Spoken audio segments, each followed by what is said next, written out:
He oku rangatira, tēnā koutou katoa. We acknowledge that there is a strength beyond ourselves when we work together to serve others. May we put aside our own personal interests, work with integrity and openness, striving to create a community that supports its people and the environment. Let us, in a moment of quiet, focus on why we're here. We give thanks for the wisdom of the past, look for opportunities in the present, and accept the challenges of the future. So welcome everybody to this extraordinary meeting of Council on the 29th of June. I think we have a full muster of councillors, so there are no apologies. Are there any conflicts of interest? No conflicts of interest. We have then a public forum, and we have two speakers. First is Craig Morley, the second is Les Stewart. Can I just remind you that you've got 5 minutes, gentlemen, and you'll get a bell at 4.5 minutes, and I will ask you to finish up at 5 minutes. Thank you. So, Craig.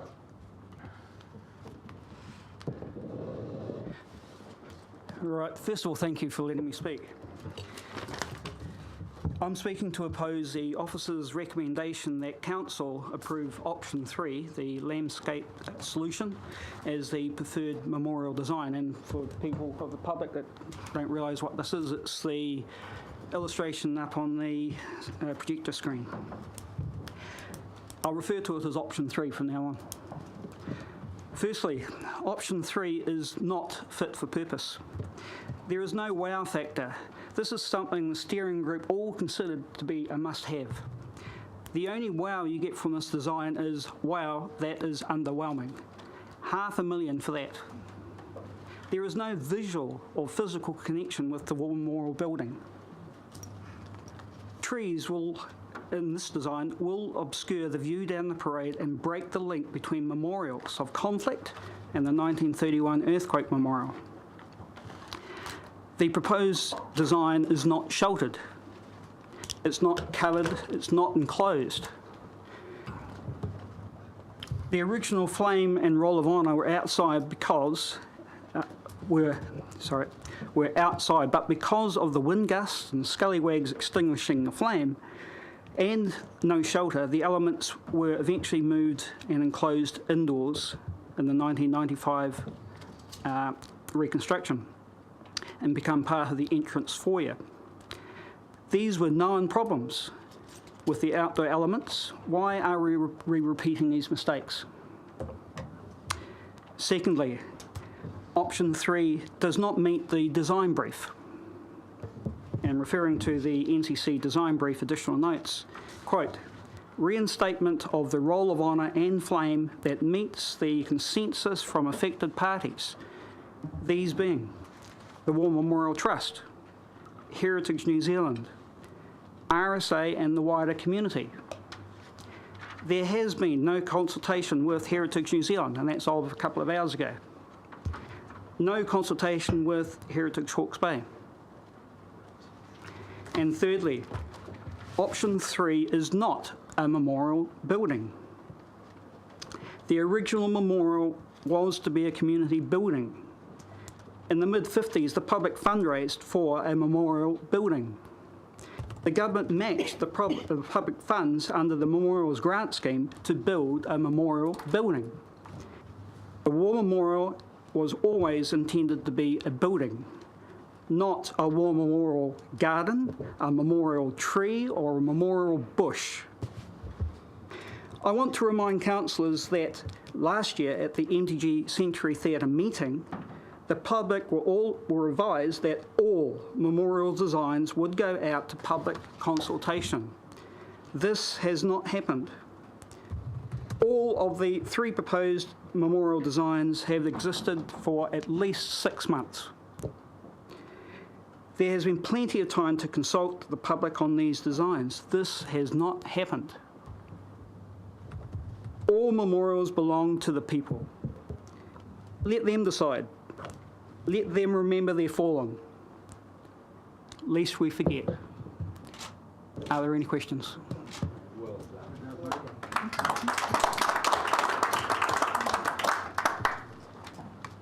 Any questions? Councillor Wright, and then Councillor Jeffrey. Mr. Morley, the design that encompasses a building out of the three is obviously the most expensive one. Are you aware that there are any grants available for war memorials, and if so, what are they? Thank you, Claire. That's a very good question. The WW100 fund has been set up to enable memorials throughout New Zealand to expand, enhance, to be improved, and that funding has been available to the end of this month, i.e. today. Napier City Council being the owners of the memorial, it is their responsibility to apply for that fund and seek funding from the memorial funding scheme. Sorry, that hasn't there's happened. one more question which I'm happy to take. Yeah, 35 minutes. Sorry, was that sorry. 4.5? The- 4.5, yep. The RSA have wanted to apply for this, but they can't. They can't represent the people for this funding. Councillor Jeffrey. Craig, councillors have obviously got their own ideas about this and do believe there should be some modification to it. Are you happy if this goes out as a council's preferred option with the other two designs and costed? Are you happy for that so the public can make a call on that? I think because it doesn't meet all of the design brief and it's not fit for purpose, this design on its own should not be included with the other two. Right. Thank you. Les. Thank you. Is the volume up loud enough? Okay. Thank you. People please use the mics. Oh, sorry. You couldn't hear me. Thank you, Mr. Chairman. Firstly, on behalf of my membership, the compliments to the council for the 35 pages of information in today's agenda. However, few residents, and I would suggest some of those here this afternoon, will not have cited this, unfortunately. I believe it's a pity that that material was not promoted to community consultation instead of leaving it to Hawke's Bay today to provide some information so feedback could be provided to councillors prior to the decision making. You can't get 35 pages of the council's agenda into half a page of Hawke's Bay today, although they did very well. I believe that council now, through this debate today, is putting the cart before the horse in the democratic process. The oversight of the original War Memorial building was placed in the charge of this council back in the 1950s when opened. At least 2 refurbishments have taken place since then. I understand, rightly or wrongly, that the memorial elements were included in the plans of the latest refurbishment, but prior to final decision making, removed from the latest design and build because of cost overruns. Hence, suggestions made at the time of a possible transfer of the War Memorial to Clive Square. The resignation from the working party by both RSAs and the Art Deco Trust is to be regretted. Was any attempt made by council to bring them back into the fold and address their concerns, which must have been serious enough for them to take this action? From my reading of the agenda pages and the recent Hawke's Bay Today article, it appears to me, at least, that we are to have a 2-stage war memorial site on the Marine Parade, the Napier Conference Centre and a war memorial, still in the concept design, supported by some forecourt signage suggesting this is the Napier Memorial Centre. This is not what the attendants at the 3 public meetings were anticipating, and especially the annual general meeting resolution of the Napier RSA members in 2017. Because of the sheer amount of information in the suggestions outlined in the agenda, personally I'm not qualified to provide comment at this short notice on the suggested design elements outlined. However, I also feel that it is not competent to leave the final outcome today to this council only, and I repeat my concerns that before any decision is made on all aspects of the agenda material outlined to this meeting that it should democratically be shared with our community as a whole. All right, there's still a little time. Anybody got any questions of Mr. Hewitt? Yeah. Councillor Jeffrey. Les, you said your understanding was that the articles were removed because of the cost budgetary. Where on earth did you hear that from? Through the grapevine, like all of us get material. It's not correct. I mean, Well, that's fine. That's why I raised it, so I could get council's It's not response. correct. The staff advised council that the RSA wished them to be down with the cenotaph, and that's the truth, honestly. And a lot of us were that's you don't know what the staff advised us, and that's the truth of the matter. Oh well, you can. We can always ask John Purcell. Well, you know, if you'd like me to just quote John, when we first floated the idea of the War Memorial or Roll of Honour going down to the Memorial Square alongside the cenotaph, John's first reaction, and I know he's changed his mind since, but his first reaction was, I've always believed that's where it always should have been. That was John's first action. I know he's changed his mind since, but that was his first reaction. Thank you. And he'll agree to that. Thank you. All right, so thank you very much, gentlemen, for the public forum. Thank you, Les. Thank you. There are no announcements by the Mayor other than today we are going to approve the minutes of the 2018, 1st of June meeting, 2018 long-term plan hearing. And just to advise councillors, there is a correction in that. As you're aware, we were advised that John McCorkindale was originally going to speak on behalf of Blue Water Hotel. Then we were advised that he was going to be represented by Sean Elliott. And at the end of the day, John turned up himself. So we have it recorded as as Sean Elliott speaking, but in fact, it was John McCorkindale himself, not a representative. So I'd like to move that the minutes of the meeting held on the 1st of June 2018 be taken as a true and accurate record of the meeting, noting the minor corrections indicated. Seconded by Councillor Haig. All those in favour, please say aye. Aye. Against, carried. Are there any announcements by management? No. So we move on to new reports, and of course the first one is the War Memorial design.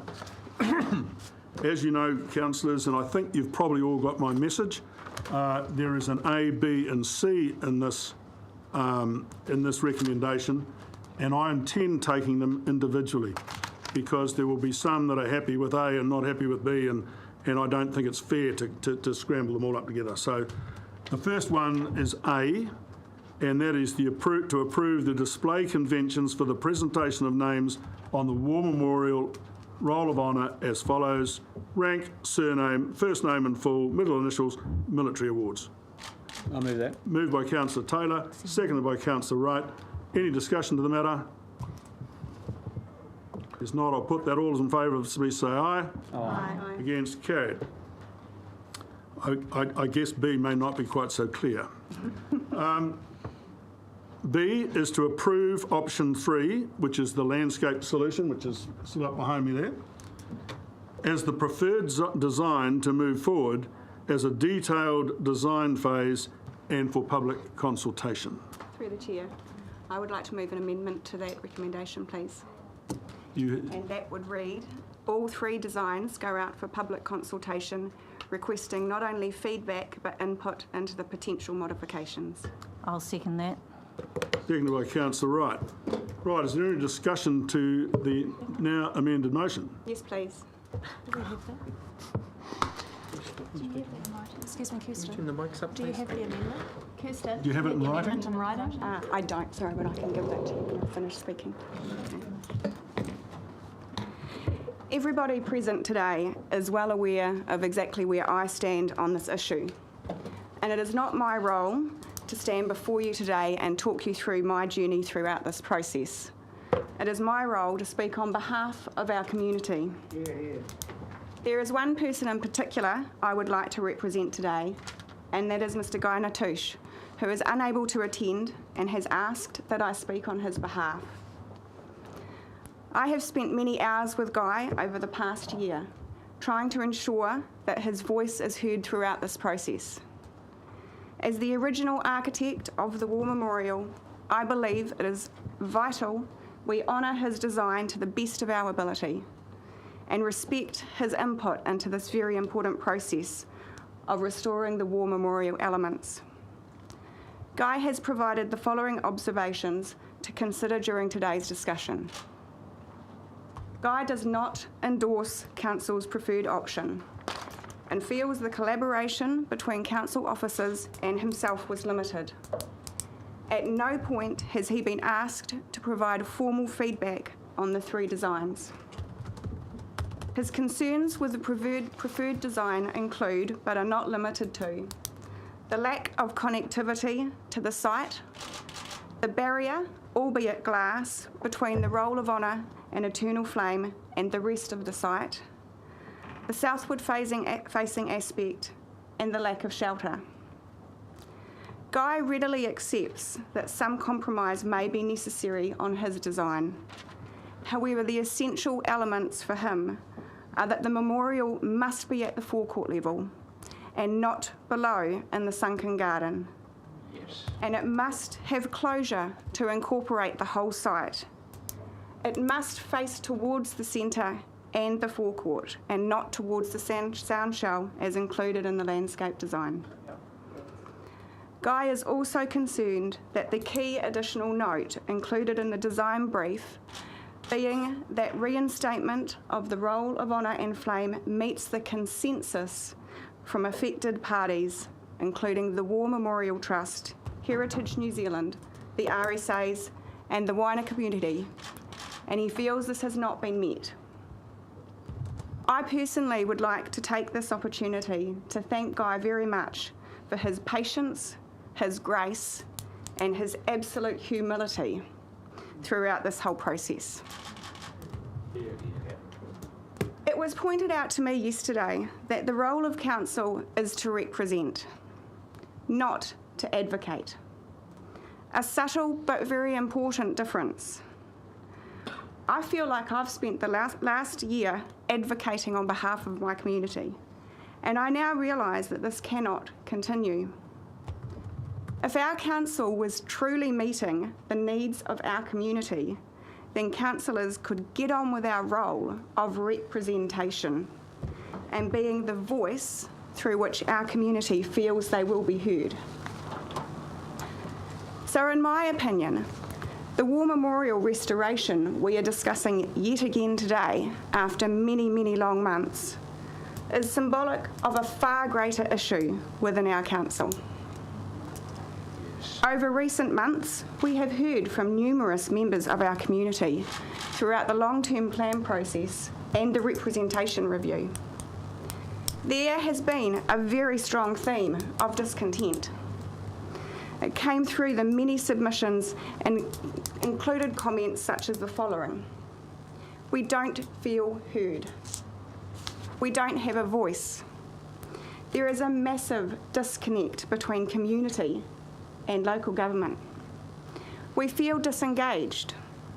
There is no accountability. The status quo isn't working. There is too much governance and not enough democracy.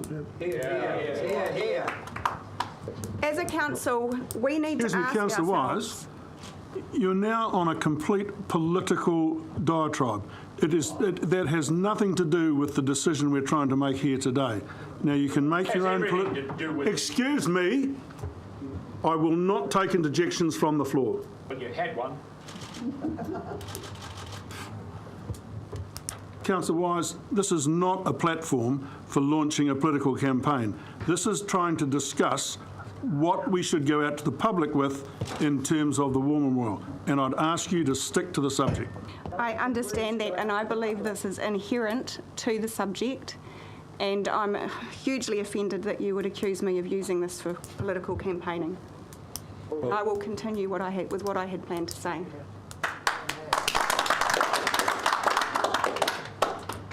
As a council, we need to ask ourselves, why is our community feeling this way? From my perspective, there is a recurring pattern which is creating this lack of engagement and, in fact, distrust in us as a council. And this comes down to insufficient information, late emergence of information, and conflicting information, all of which inhibits the decision-making we are responsible for on behalf of the community that we represent. So I believe the underlying issue in this process we're discussing today, and in fact all processes behind this council's decision-making and how we engage with our public. Councillors have a problem with the process, and our community has a problem with the process, and that needs to be addressed. How do we move forward to address this problem? There are a number of steps we can take. Our community needs to know it has been heard. I'm sorry, Kirsten, but this is another point of order. Under our standing orders, you cannot talk about things that are irrelevant. The topic being discussed is not the matter currently before this meeting. You are talking about a broad subject that is not what we're talking about. What we should be talking about is whether we're going to approve option 3. Excuse me. Whether we're going to approve option 3 or whether we're going to offer some other option in terms of the war memorial. That's what we are discussing. And under our standing orders, you cannot go on about things that are irrelevant to this decision. And again, Excuse me, look, sorry.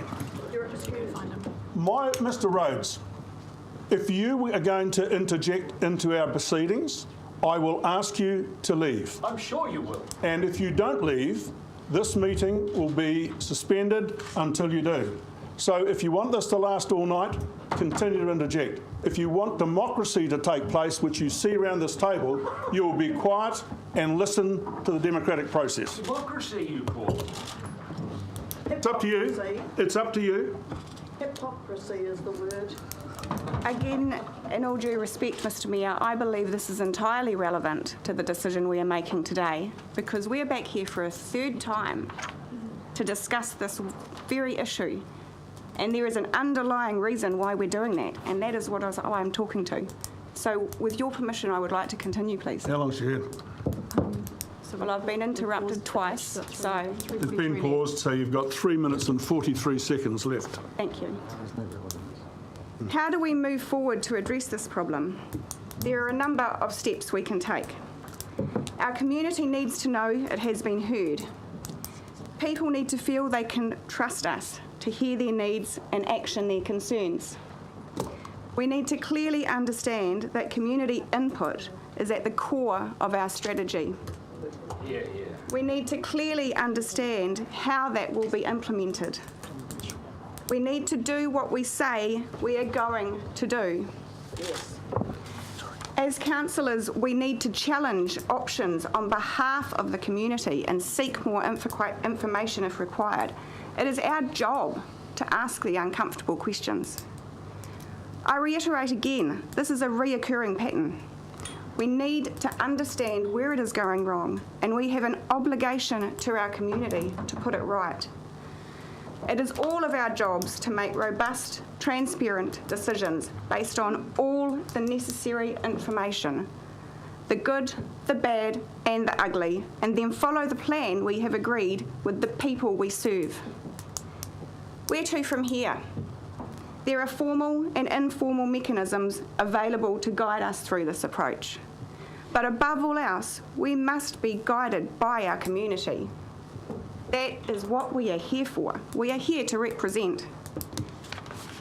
A very wise colleague of mine recently made the following statement in her long-term plan submission. Leadership is just good management. There is no such thing as learnt leadership. If you do what people need you to do, they will follow you. You call yourselves leaders and don't do what we need you to do, we will not follow you. And we are seeing that regionally, nationally, and globally. So there needs to be an alternative to change the conversation for good. So the question I put to all of you today is this: what does it mean to you to be a leader? What does it mean to you to be a leader in local government? As a council officer, a councillor, a council CE and a mayor? As a council, we need to collectively answer this question, but most importantly, we need to ensure our community is at the core of our answer and has faith in our ability to represent them.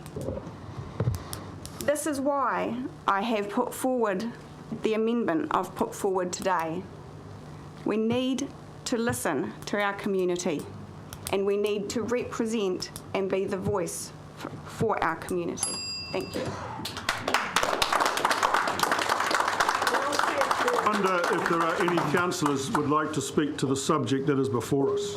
Councillor Jeffrey. Yes, I'll take that opportunity, Your Worship. I probably will be accused of bullshit, but I was always taught to treat people with courtesy despite how they treated me, and my father was a returned serviceman. But anyway, I'll speak to the approval of option 3. I believe a modified option 3 should go out, and I've looked, Mr. Natush is quite correct. There are elements there that are completely wrong, like the plaques are facing south. They can easily face north. They're under trees. I mean, they could be desecrated with bird droppings, leaves. They need to be out facing north. The thing can be raised. I believe it needs modifying, but it should go out.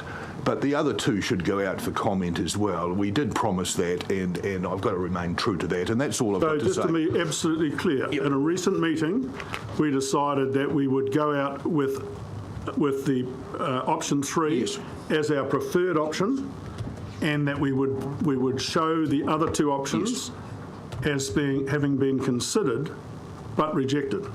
Is that what you're saying? I still would like comment on the other options. I would still like People are free to make it, but we must. You're happy that we go out with a preferred option? Oh, definitely. We're being untrue to ourselves if we don't. Yeah. All right. Any other speakers? What about the public? Any other speakers, councillors? Councillor Taylor, and then Councillor Bogue. Councillor Taylor first, and then Councillor Bogue. Yes, I've attended all the meetings, and what Councillor Jeffrey's saying is pretty much correct. The option that we are saying is our preferred option, and all councillors around this table are aware, is that it is a blank canvas, and there are elements in it that need improvement. And we've all agreed on that there are things that need to be changed, modified, and some of the issues that Mr. Morley raised, we all know that there is an answer that has already been discussed to those issues. So it's something I believe we do need to go out with a preferred option. We need to show the community that the other options have been considered and the reasons why they are not the current preferred option. And we need to invite public comment around the preferred option as well. And so we've been through this process, and excuse me. And thank you, Mr. Taylor. Councillor Bogue.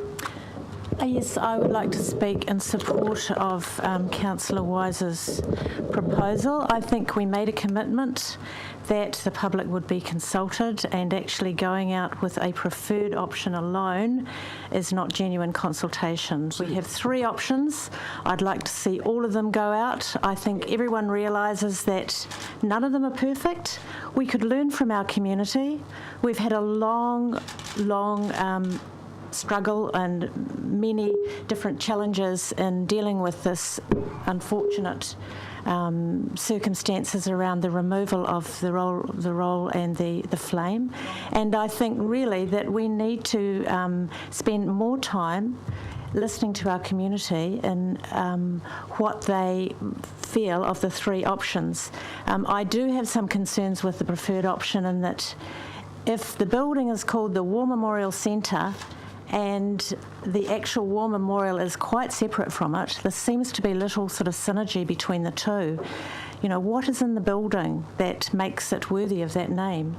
The actual memorial is quite separate, and I would like us to look more carefully at those options. I think they're all good options. They all have their pluses, and I think we do need to help make up for some of the misunderstandings there have been with the community and ask for their input again. So I support the resolution. Councillor Price. Yeah, I'm in favour of having a preferred option, and I'll probably just go to earlier this week. We had a preferred option, and the council decided to go with another option. So we do go out with an open mind, and that was to do with the review of our seats and how we work it. So we did show that you can have a preferred option, and the council will change their mind, and that was quite clear earlier in this week. I think putting 3 options out can be quite confusing, but I also think that the other options should be there to be viewed. Thank you. Any further comments? Councillor Haig. Thank you, Mr Mayor. I think one of the tricky things about consultation on a design is it's really difficult to get community agreement. So in the education sector, I did have some experience overseeing large building projects. It was incredibly difficult to get people to agree on one design. We have an added element here where we have a regional and national treasure in the form of Guy Natush, as being one of the people who has contributed one of the designs, and that makes it even more sensitive, I think. So I guess I'm sounding a warning that while consultation is democratic and while it would be nice to have community input, we are not going to be able to satisfy all members of the community with a final decision that we have to make, and I think that people need to be really aware of that in this process. Councillor White. Through the Mayor, I believe going out with 3 designs will create a long and difficult process. For me, I think we need to put it as a peg in the sand here. The majority of our community just wants us to get on and lay this matter to rest. Not true. The fact that the 3 designs were assessed by two external experts, Imelda Barkas and Ashley Mackenzie-White from the Ministry of Culture and Heritage, 2 very experienced memorial practitioners, leaves me with a level of confidence that the 3 designs have been through a fair and robust design criteria matrix, and that option 3 is the best option to go out for consultation. The concept has been described as a preferred baseline option, which means we're effectively going out to consult with an open slate or an open blank canvas. And so I think by going out with 3 options muddies the water. It complicates the process, whereas I think there is a genuine desire within our community to get on and do it, and by having one option, which is really a blank canvas, and we can input into it. Guy Natush can input into it, I would hope, and anyone that is an architectural expert could input into it. This is a blank canvas, and I would like to agree that the path is thorny, but I would really like to see us moving on this. And I think with 3 options, we will get a huge number of conflicting reports, whereas if we've go out with the one option, we can then say, tell us what you want from this, and we can look at that. Any further comments, councillors? If there's no further comments, I'd like my right of reply. Yep. Yeah. I agree with the comments that have been made by several councillors that it can be confusing and difficult to design by consultation, and not everybody will be satisfied with the result. However, I do not believe this overrides our responsibility to provide our community with the opportunity to contribute to this process. And I believe our community is happy to tolerate some further delay in order to have this opportunity, in order to have a say into what the final design will be. Thank you. If I could just say that I find it rather interesting that I'm accused by writers of letters to the editor of being personally responsible for holding this process up. In fact, exactly the opposite. I would like to get us to get on and get this done, and I very strongly support the idea of going out with a preferred option, which gives us a good base, and saying to the people, look, it needs a bit of tweaking, please come back to us with some changes. That's what I support. So we've all had, is any other speakers like to speak? Kirsten's had a right of reply. I'll put the amended motion now. Kirsten, I'm sorry, but you're going to have to read the amendment out so we all know what we're voting on. All three designs go out for public consultation, requesting not only feedback but input into the potential modifications. So I'll put the motion. All those in favour, please say aye. Aye.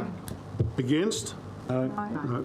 So can I just show of hands? All those in favour of that motion, please raise your hand. 1, 2, 3, 4, 5, 6, 7, 8. So, Richard, Tony and Tanya.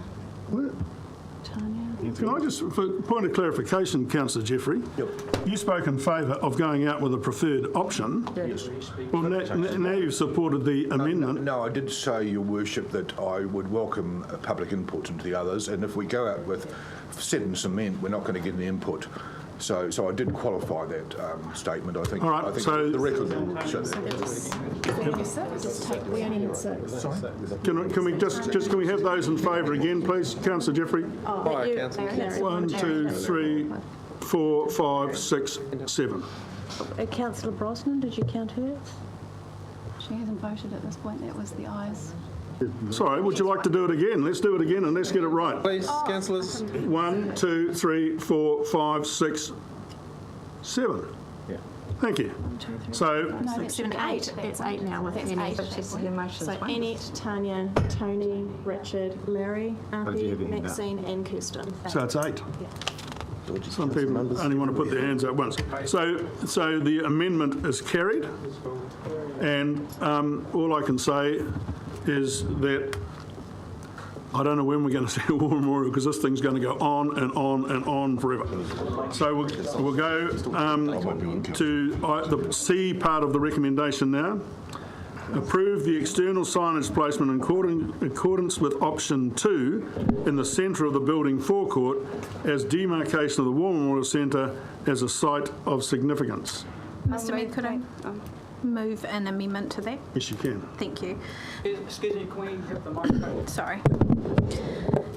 So on C, I'd like to move that that we approve external signage for option 2 placement in the forwardmost centre of the building forecourt as demarcation of the War Memorial Centre as a site of significance, and that the words Napier War Memorial Centre be placed on the external curved wall of the ballroom. And I'd like to move an additional D, that funding be provided from the capital reserve once the design and costs are finalised. Of option 3. But of the result of B. Yes. Through Mr. Mayor, putting funding in at this stage is going to be extremely difficult because of the Costing requirements, and this may actually trigger a significant change. Okay, I'll keep it to the first C if you're happy with that, All right. Mr. Mayor.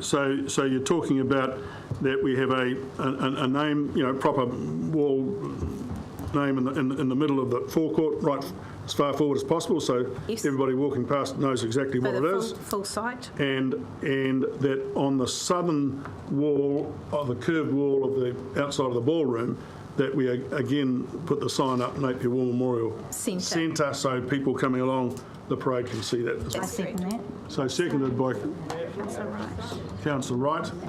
Is there any discussion? I think it's essential, Your Worship. It's the connect between our preferred option and the memorial articles, and it means nothing without it. I think it's just essential that we do that. Sorry, I should have asked the proposer if you'd like to speak first. That's all right. I was just going to make a note that I think it's really important that the names War Memorial and the Napier War Memorial Centre be on the building as the original War Memorial, and also that be facing the site of where our final War Memorial will be. Thank you. I'd just like to add an amendment to that with the movers' permission, and that is that the name be returned to the building by the 1st of October 2018. Provided there's no objection from staff, I'm happy that if that can physically be done, I'm happy.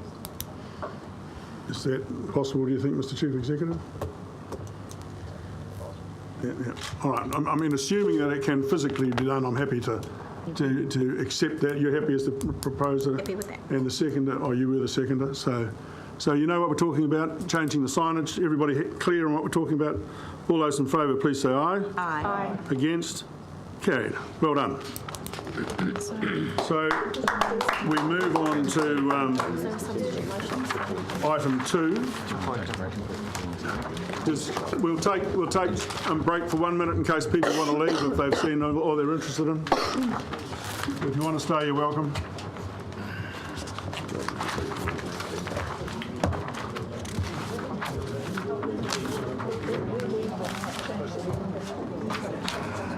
We'll still be talking about this in a year's time.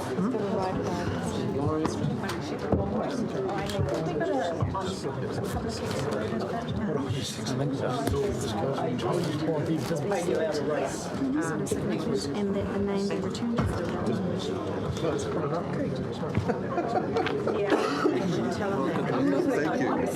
We might go for a I'm trying to get the drink earlier.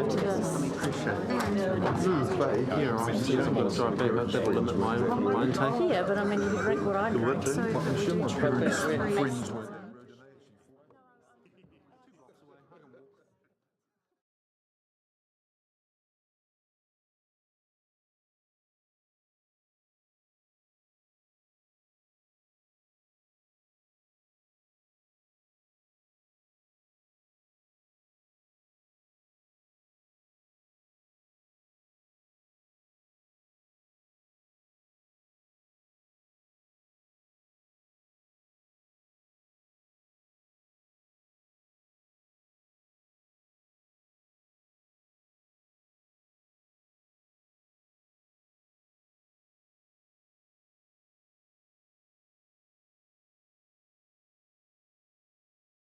To item 2.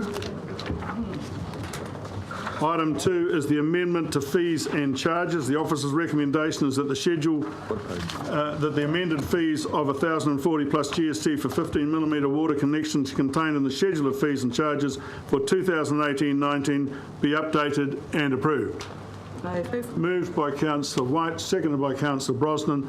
Is there any discussion of the matter? If not, all those in favour, please say aye. Aye. Against? Carried. The item 3 is the carry forward of projects in progress to the long-term plan, and the officer's recommendation to approve the carry forward of projects in progress funded under prior years in the capital plan of the Napier City Council long-term plan 2018-2028. Moved by Councillor Wright, seconded by Councillor Brosnan. Any discussion of the motion? Through the Mayor, I'd just like to make a comment how pleasing it is these days to see such a low carry forward, because in days gone by it used to sit up around nearly 90 million and my eyes used to bulge at the thought. So it's a very good management of money when you see a carry forward of this figure. So I'd just like to compliment the staff on that. It's called efficiency, Councillor White. Is there any further discussion? All those in favour, please say aye. Aye. Against? Carried. Item 4, the adoption of the updated underlying documents associated with the long-term plan 2018 and 2028. Excuse me, through the chair, please. Pardon? 198. Could I just have a query?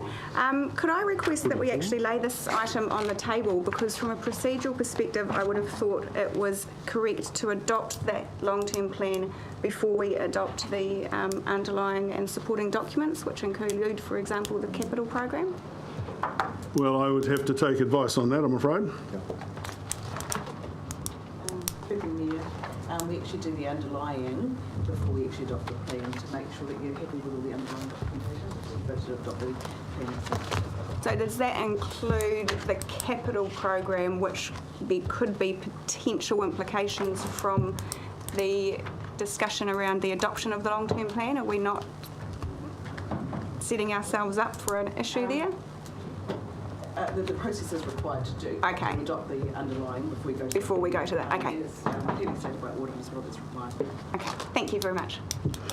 All right, so the officer's recommendation is we adopt the amended capital plan, financial strategy, infrastructure strategy, significance planning and assumptions and council policies for inclusion in the Napier City Council long-term plan 2018-2028.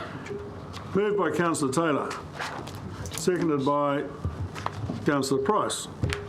Any further discussion to the matter? All those in favour, please say aye. Aye. Against? Carried. We now move to item 5, page 198, which is the adoption of development and financial contribution policy. And the officer's recommendation is that council resolve that the development and financial contributions policy be adopted to be effective 1st of July 2018. Do I have a mover? Thank you, Councillor Haig. Seconded by Councillor Brosnan. Is there any discussion to the matter? There's not. I'll put the motion. All those in favour, please say aye. Aye. Against? Carried. So we move on to item 6, which is the adoption of the long-term plan 2018-2028. And it is with great pleasure that I open discussion on the final agenda item for today, the adoption of the long-term plan 2018-2028. This long-term plan marks the end of a process, one that we started a year ago with pre-consultation, where our public told us what they wanted us to focus on. More places to go and things to do, look after our locals, keep our city safe, a new pool, and to take care of the environment. From here, we worked through the projects that met those objectives, and we formally went out with our consultation document on the 13th of April. We received 812 submissions, our highest response ever, after which we met and heard from many in our community around their thoughts about our plan and what the needs of the community are. This is a bold plan, councillors, and I applaud the councillors and our community for thinking about today's needs, but also our future generations. I recognise some of the decisions that we've made have not been easy. I know that each and every one of you around the table today have worked tirelessly to ensure that you have had the information that you need to make these decisions. It is, however, a plan, and we acknowledge that as we progress through the delivery of the plan, that further decision points and gateways will lay ahead.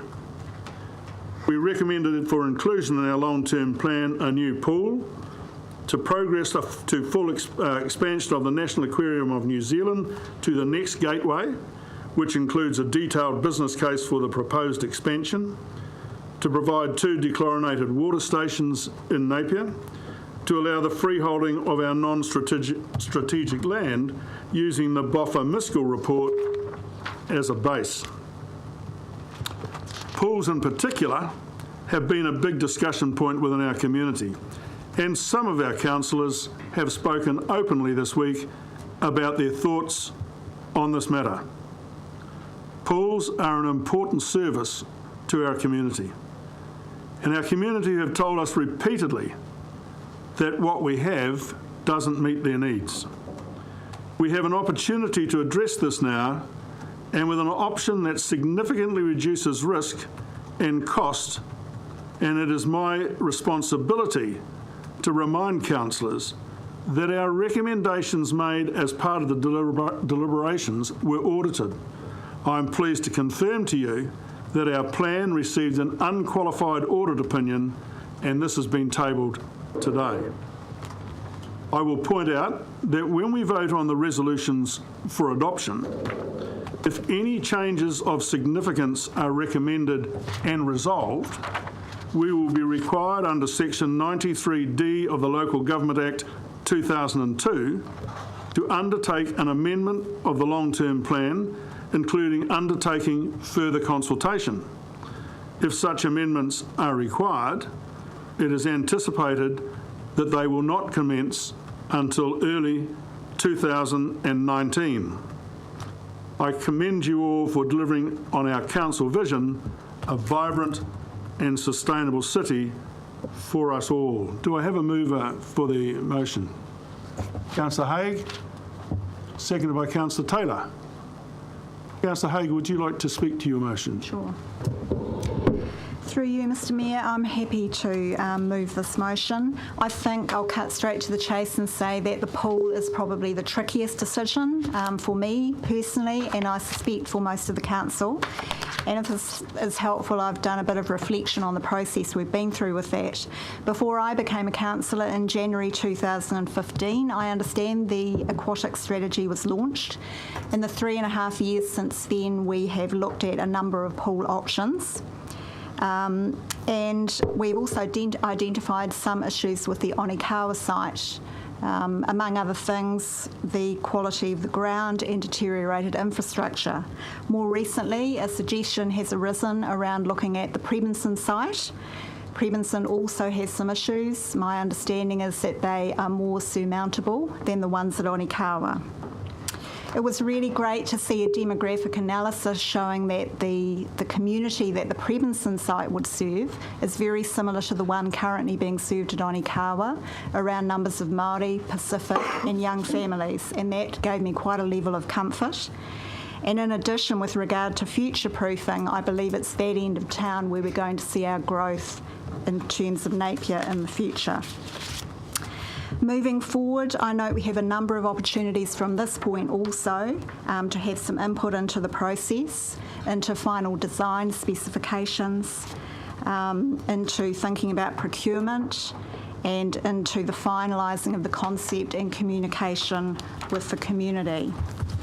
So I guess for me, the long-term consultation long-term plan consultation pre that process showed we needed more pool space. Councillors have discussed, and I believe we've agreed, that the community focus is really important around this firstly, followed by sporting focus. We've got a strategy. We've got, for me, an exciting proposed new site which will allow the old pool complex to remain in use for the community. While that's being built, we have the opportunity to save some money by using a Christchurch process for procurement. We have an opportunity to take the best of the QE2 design and learn from their mistakes. And in my view, I would really love us now to just get on with it. The reason I'm focusing on the pool is I think that, as I say, that's the tricky area of the plan. Decisions of this magnitude do require courage. This is a big spend of ratepayer money. With all the best data in the world, there will always be an element of the unknown and an element of risk. And there will always be people who disagree with this decision and disagree with other decisions that we make as a council. But I do believe we've been elected to make the best decision we can possibly make. I feel really reassured we've gone through a really good and robust process. I've appreciated the submissions from the community. I've appreciated the work of the staff. I've appreciated all the work that individual councillors have gone to look into all of the LTP projects and the pros and the cons. So I'd highly recommend that it's time for us to move forward, and in order to do that, it's important that we adopt the LTP today. Thank you. Thank you. Councillor Taylor, do you want to speak as the seconder, or would you prefer to keep your powder dry? No, I'm quite happy. I think and then Councillor Bowe. Well, are we having 3 in a row? Because I'm doubt that she'll probably agree with me. We even went to Wellington yesterday and had to sit next door to each other on a plane. But no, we're fine. At least I stayed awake this time. Yeah. Well, actually, some of the points that I wanted to raise have actually been already covered, but that's fine. And one of the first things I wanted to talk about was the definition of a plan. And I'm not sure if Mr. Rhodes is still here, but being such an eloquent writer, I think he'll probably confirm that Cambridge English Dictionary describes a plan as a method of doing something or achieving something, usually involving a series of stages or actions. And I think that's what we have here. And we have been through a large number of stages already, and we've now come to the stage of adopting our way forward. And as Councillor Haig has mentioned, there are still stages, gateways, exit opportunities for us ahead.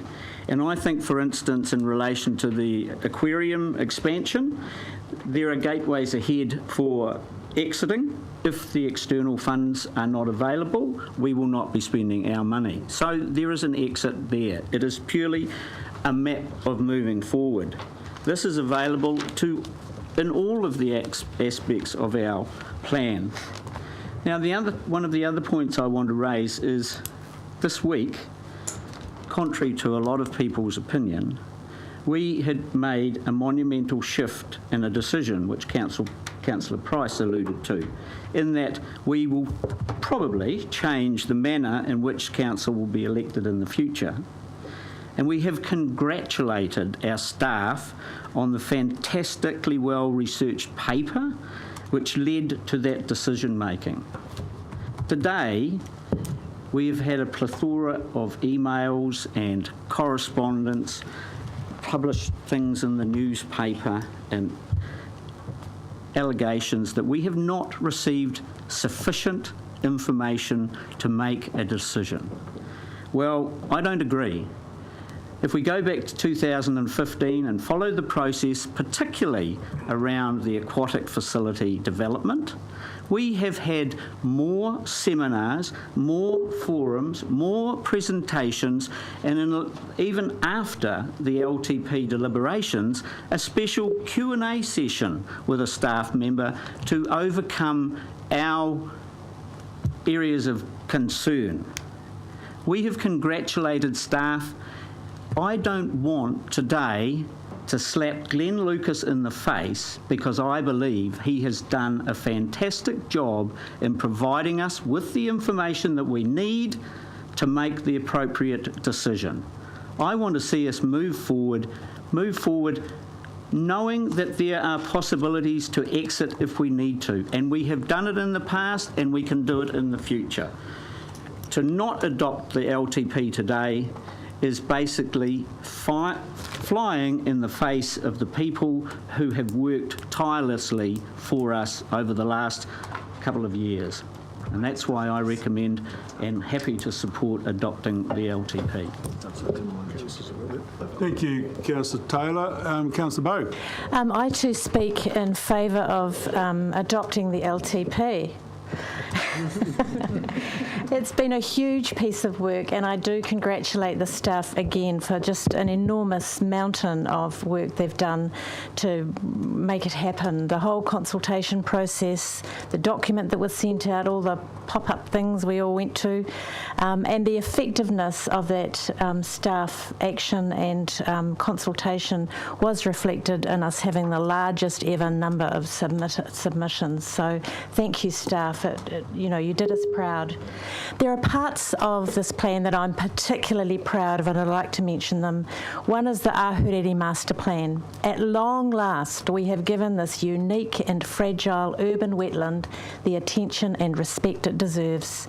Precious flora and fauna under increasing pressure from climate change, urban intensification, multi-sports use, years of being used for stormwater discharge.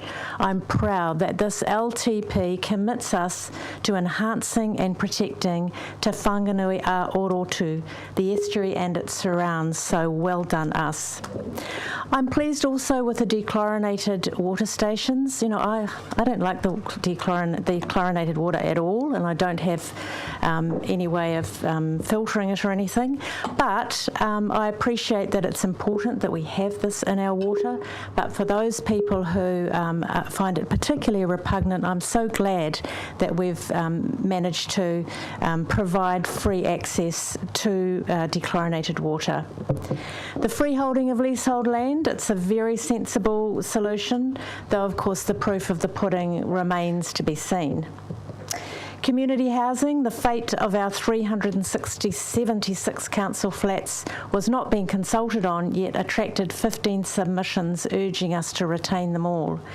Many of them are very old and not really fit for purpose, so decisions will have to be made about what we'll do with them. This council doesn't seem to have the appetite to sell them, but a committee has been set up to review either situation, and the council will need to make some decisions. A couple of little things that will mean a lot to our community. The Piramai residents, there's money being put into the Allen Berry Reserve in response to their request and their submissions over the years. The Maraenui community space, $2 million been put into that over the years to investigate and initiate this, which is great news. Now, there are a couple of things I'm not quite so delighted about. The National Aquarium extension, I'm at best lukewarm about this, but as we've put a lid of $10 million on our investment and are dependent on $40 million external funding, I'm not prepared to die in a ditch to oppose this. The Aquatic Centre, what I really like about that is it really came from the community who'd been hounding us all the way through the last couple of LTPs that we needed better swimming facilities, and it's great to make a commitment to provide this. However, like 49% of the submitters, I much prefer the Onikawa site for its easy accessibility to the eastern suburbs and because it would cost half the $42 million that the Prebenson Drive complex will. I'm disappointed that we're abandoning a site in the middle of Napier, suburban Napier, to an empty area bounded by motorways. And finally, the rates increase of 5.2%. It doesn't sound like much, but for people on fixed or low incomes, it is a lot, particularly as people living in not so affluent parts of the city where there have been huge increases in the value of their properties, and it means their rates increases are way more than 5%. However, overall, well done us. Thank you to the staff, thank you to everybody and the community for your input. So I speak in support of this 2018-2028 LTP and look forward to helping it put it into action. Well done, Councillor Bug. Thank you very much for that. But we've had 3 in a row that are for the adopting of the LTP. And is there anybody who would like to speak against the adoption of the LTP? I'd like to speak, but not against it.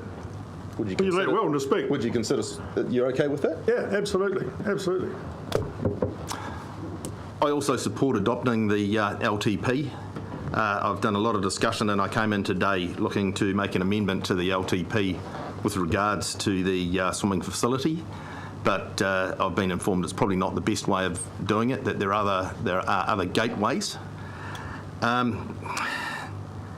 I'm going to signal now that I don't feel comfortable and have some concerns around the information supplied to councillors and the committee and the community around the current aquatic facilities proposal. Now, I'm going to keep it short and sweet today because I've got pages and pages of work that I've done on it. I have concerns around the water space we're going to provide, the cost to build, moving away from our eastern suburbs, as Maxine calls them, a move away from a current sports hub, the suitability of the site for older youth and the appeal to our Maori population. Moving, and not the ones there. The potential loss of residential sections. What value does the current site have infrastructure-wise? The current pool is only 20 years old into a 50-year lifespan. Variances to what was consulted on, specifically the loss of one spa pool, no bomb pool, a lazy river, and outdoor area. I also have concerns that none of this has been run past our Maori Consultative Committee. And other smaller issues such as the lack of seating, the removal of the outdoor area for schools, the swim clubs, events and families. So I've been, it sounds like I can go and work with the staff and management and bring these up, and depending on whether how high its significance is whether it triggers an amendment to the LTP and how we go back and do our consultation with the public. So I am supporting the LTP today, but signalling that I still don't think we've got things quite right with the aquatic strategy. Thank you, Councillor McGrath. Any other speakers? Councillor Jeffrey, then Councillor Brosnan. Well, obviously I support the adoption for pragmatic and financial reasons. We don't have much option, but I've made it clear in the past, and I won't reiterate blow by blow, but I don't believe it's the right decision to move the aquatic facilities to the Prevenson Drive site. It's more than double the cost. It's double the cost without the realisation value of the sections, and I believe they're considerable. And we've had no professional report on the marketability of those sections and the yield they may receive, and I believe it will be in the millions of dollars. There's been no social impact report on the effect on Onikawa, its shopping centre, the 3 schools, the 12,000 people that walk to that pool. We received a letter today from the principal of the Marist School saying that they used the pool and it was madness to move to the new site. We're losing a lot of good resource. I believe there's life left in the Ivan Wilson complex. We haven't had a aquatic engineers assessment. Councillor Taylor says we've had lots of information, but this was put on us quite late last year. This QE2 came out of the view without an individual business case specific to that particular proposal. Also in the consultation document, and the CEO may try to explain earlier, and he may like to comment, but the consultation document says for $16 per household, we can service interest and principal another $21.1 million. Now, $16 per household, there's 25,552 households in Napier. So $16 a household raises $408,000 per annum. There's no way, I believe, that will service an additional 1.1 million without smokes and mirrors. But the CEO, I've been asking this question for months, as you know, Your Worship. No answer. But the CEO tried to give me an answer which I couldn't comprehend just before the meeting. So perhaps, Wayne, you'd like to just enlighten everybody and The fact that you couldn't comprehend it, Councillor Jeffrey, you think it was your problem or the Chief Executive problem? I don't know, but let's just see. And the mathematics don't work, and I've used an electronic matrix to look at it. So I'd just like to know how this is going to work. Yeah. Through you, Mr Mayor. There's no smoke and mirrors around it, Councillor. The council made a decision that in regards to the preferred option that went out for consultation, that additional funding would be provided to support the cost of that development, being the most expensive development at $40 million.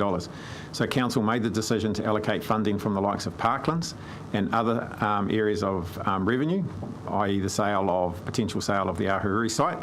That funding was applied to that project, but not to the other option. That was a council decision which was made, and then as a result, the expenditure, the cost of operating that facility was then reduced because of that other funding stream. That's the reason why there's a difference. So you're saying, like, the reserves contribution for the 20 million option is 7.1 million with 13 in borrowings, and the other option is 34 million in borrowings, but the reserves contribution is only 7.3. Are you telling me there's additional funding going into the... No, the additional funding, the only additional funding which is going into the preferred option which went out for consultation was what was signed off by council.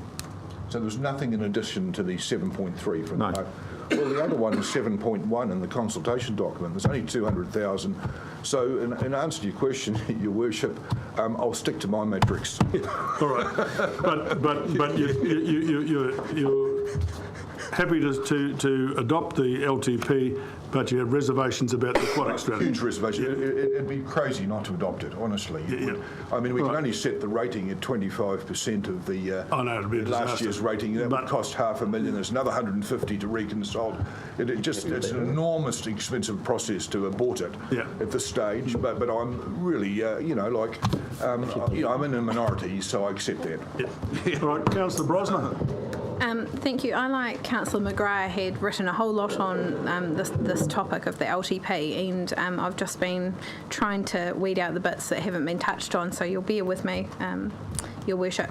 So I would like to speak in favour of the motion that's on the table in terms of the adoption of the LTP. I, like Councillor Bogue, had a lot written around the exciting work in our Ahuriri Estuary Management Plan, and finally this council showing some leadership in terms of our effect on that really special place, and I'm really proud of this council for taking a leap forward in the way that we're going to manage our stormwater and the development of that space. I also just wanted to make the point that I'm really comfortable with the decision we've made around the selling of strategic land. I think the option that we have adopted around only strategic leaves our communities open for if one of those businesses decided at any stage in the future to vacate that site, that land is still there for our community and to develop as this council chooses. So I'm really comfortable with that decision. On the pool, this is probably, like Councillor Haig alluded to, the one that I had the most written about. So I just want to touch on a couple of things that I don't think have come out clearly. One is the cost. So when we employed the Business Intelligence Group to finalise the project costing and scheduling for what we thought we were going to do, being a 50-metre pool, it came back that those cost estimates originally were 40% wrong. It changed from 30 million to 51 million, which is why we didn't proceed with it. It was unaffordable. Those same costings are the ones that we're basing the 19.5 or 20 odd million to expand Onikawa on. So at best, they could be 40% wrong. So we're looking in the mid 27, 28, 29, these millions stack up really quickly. And at the end of the day, all we'd be getting is an expansion on an already dated facility. The Onikawa the Prevenson Drive design, with the caveats that we have passed, will provide us with 25% more water space, will have a seating and an outdoor space, it will have additional leisure space. On top of that, it's closer to our youth, our families, our Māori and Pacific communities, our projected residential development growth. It's an increase in our green space, and it's double the facilities after we develop the Onikawa site. It's less interruption to our existing facilities use during construction, and we have a much greater confidence in the price. The price confidence matrix that Adele sent us early on shows that we are well down the track with using some of that shared IP. I know the site, I've lived next to it, I've grown up with it, and it is in my ward. I love the idea of Onikawa being a free-to-use space. I think it's a good fit with the activities like the Omni Gym, the Plunket, and the court space, already drawing lots of young families to that area. I'm extremely comfortable with the caveats that we have around the site investigations and the development plan for Onikawa Park. Councillor Bogue said we're abandoning the site. In my view, we are not. We are developing the site for a free-to-use space. I'm really comfortable this is a huge project, and I want councillors on board with it, and I'm really comfortable if there needs to be an additional caveat in there around some socio-economic impacts. I'm comfortable with that, provided it doesn't push out our timeframes, because this is the one item that our community has been saying since I came on council that they want done. They want more pool space. That LTP consultation document went to every household. So every principal, every school parent, every board of trustees, every person who attends a school in this city, if they live here, they got our consultation document. And our community was split. So as Councillor Wise said earlier, it's up to us to lead this decision because our community was split. There are pros and cons both ways. And if more caveats bring more councillors on board, I'm really comfortable. Thank you, Mr Mayor.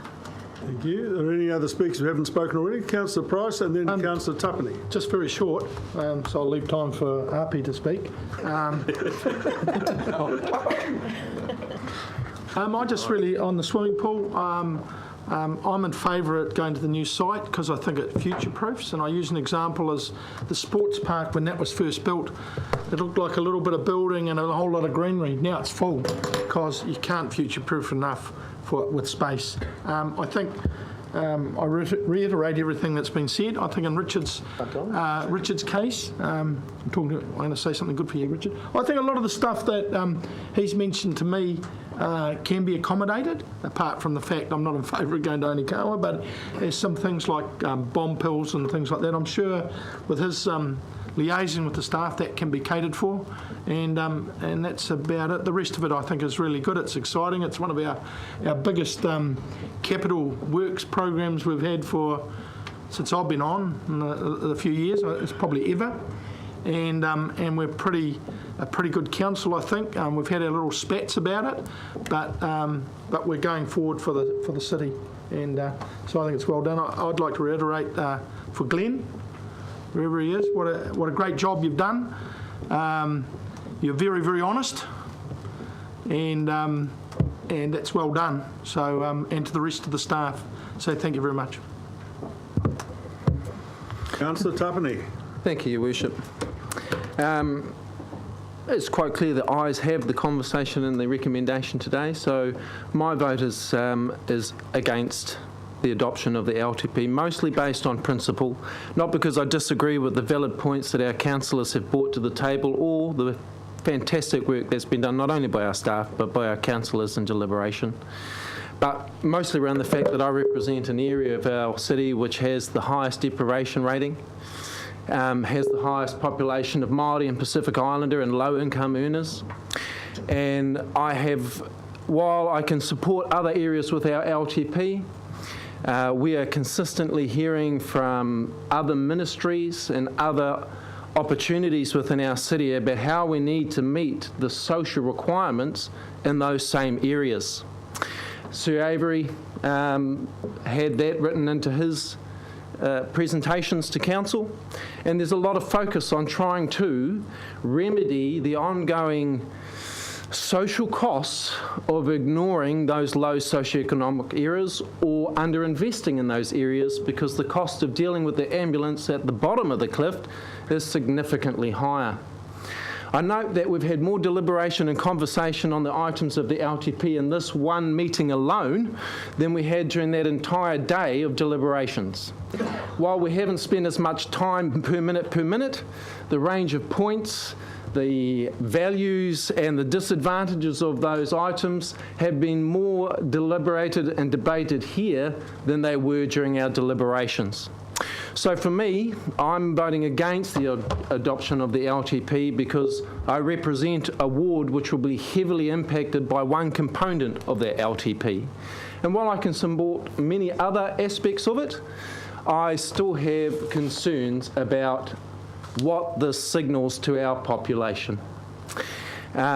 Where I can get some confidence is that in every aspect where I have approached our staff to find answers to concerns, to gain confidence in some of the decisions that we are trying to wrestle with, the staff have always been accommodating, always been available to talk to, and I've appreciated that. So this is in no way meant to demean the work of our staff, but merely to express my concerns for the constituents that I represent. Kia ora mō tātou. Thank you. Councillor Wise. Don't worry, I'm not talking against. Although I fully concur with many of the comments made by Councillor Tapani. Firstly, I would just like to acknowledge that this has been a huge piece of work for our staff, and you know, I've looked at you sometimes as individuals and can see how tired you are.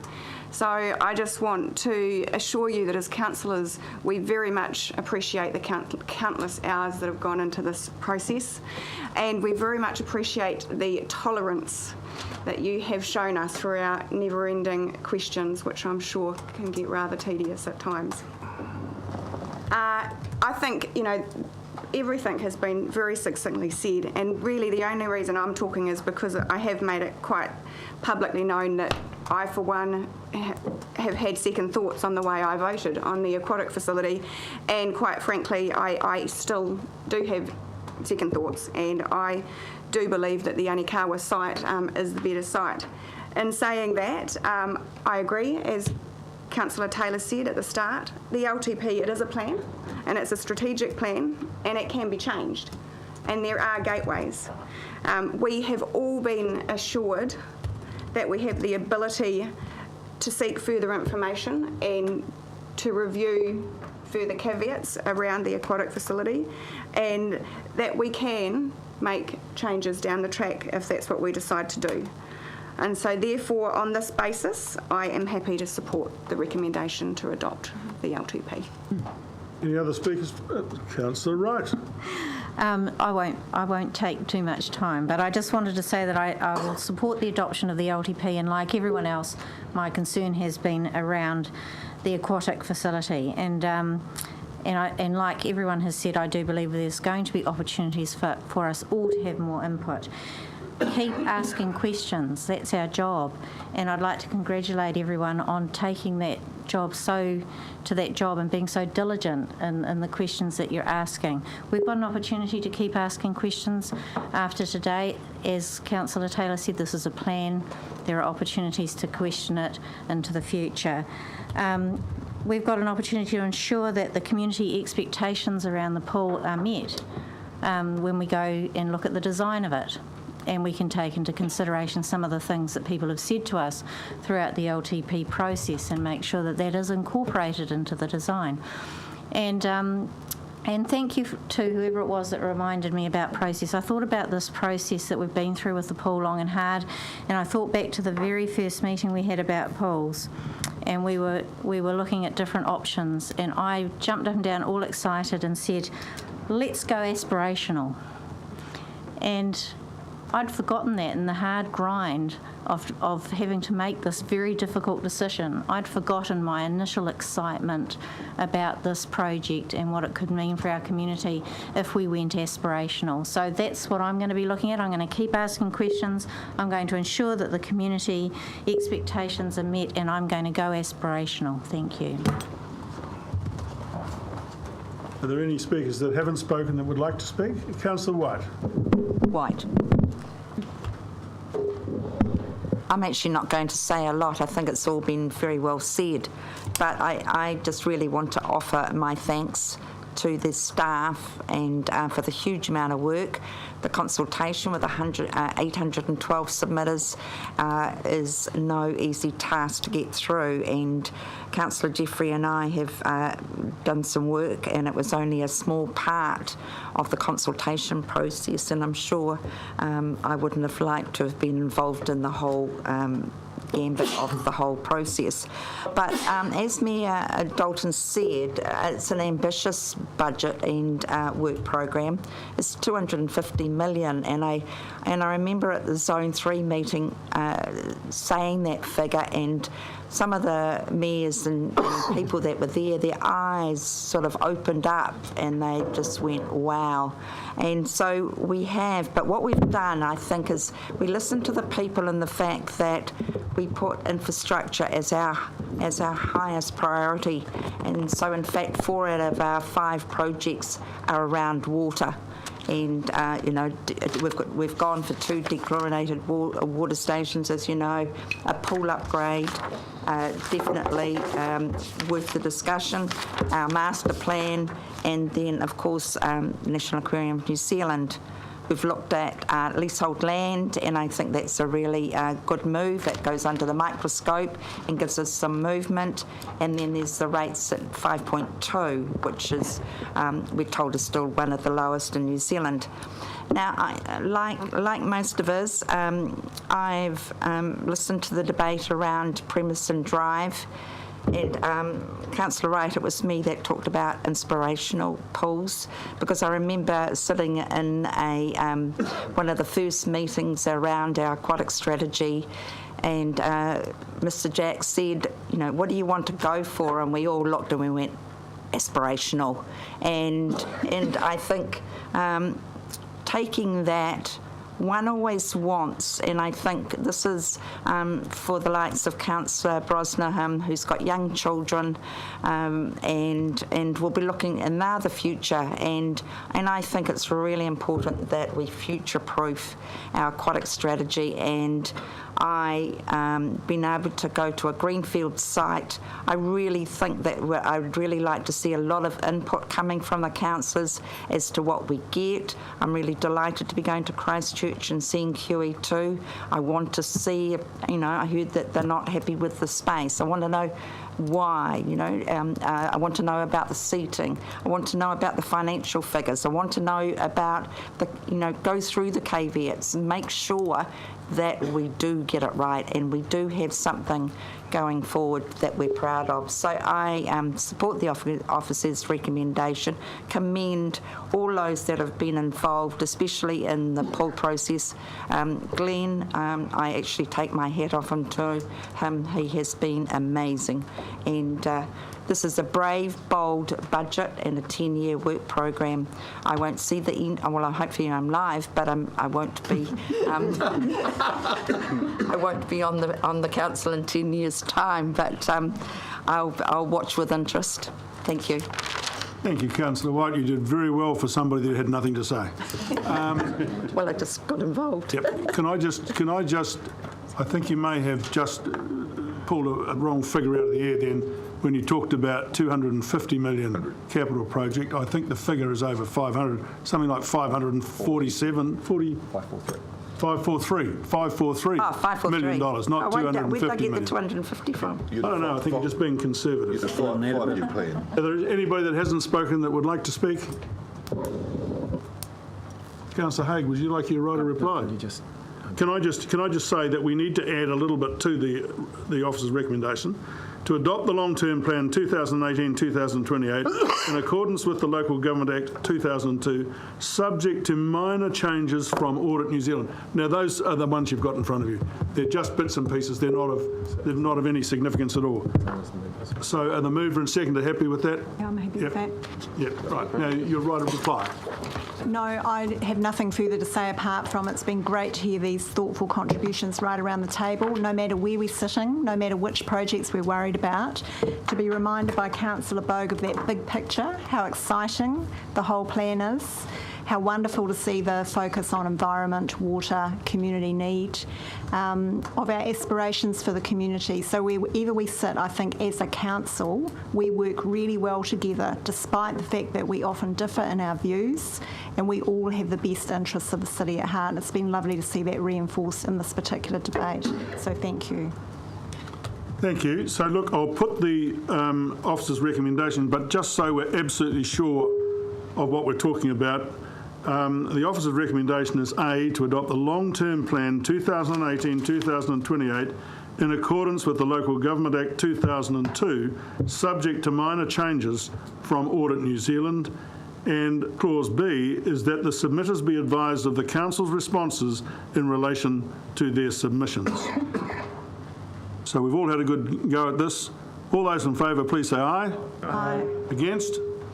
And would you like that recorded? Yes, please. Councillor Taverny? All right, so that brings the meeting to an end. Thank you all very much for your input, and we breathe again.